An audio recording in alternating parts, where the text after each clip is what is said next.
উজানের ঢল আর বৃষ্টির কারণে হুহু করে বাড়ছে কুশিয়ারার পানি। সিলেটের জকিগঞ্জ, বিয়ানীবাজার, গোলাপগঞ্জ, ফেঞ্চুগঞ্জ, বালাগঞ্জ ও উসমানীনগরের শতাধিক গ্রাম তলিয়ে যাওয়ায় পানিবন্দী লাখো মানুষ। খাদ্য সংকটে ভুগছে এসব এলাকার স্বল্প আয়ের মানুষেরা। বাসা তো পানি, থাকার জায়গা নাই, চলাফেরার অনেক সমস্যা আর কি, স্কুল কলেজে যাওয়া যায় না। আমাদের ক্লাসরুমের ভিতরেও পানি। কেউ দেখা তো আইছে না বা ত্রাণও পাই নাই। সাহায্য করা থাক দূরের কথা, দেখতে তো আসতো। তবে বানভাসীদের জন্য পর্যাপ্ত ত্রাণ রয়েছে বলে দাবি করেছেন স্থানীয় জনপ্রতিনিধি। গোডাউনে যে খাদ্য এখন আছে সেটা দিয়ে আমরা বন্যা মোকাবেলা করতে হবে। এদিকে উজানে ভারী বর্ষণের কারণে পানি বেড়ে যাওয়ায় মৌলভীবাজারের জড়ি, বড়লেখা ও কুলাউড়ায় বন্যা পরিস্থিতির অবনতি হয়েছে। 2 সপ্তাহ ধরে পানিবন্দী জুড়ি উপজেলার কয়েক হাজার মানুষ।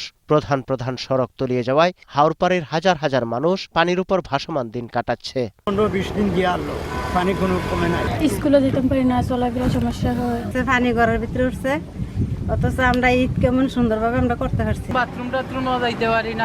দুর্দশা কমাতে পর্যাপ্ত ত্রাণ দেওয়ার দাবি জানিয়েছে হাওরপাড়ের এসব মানুষ। সমর ইসলাম, 21 টেলিভিশন।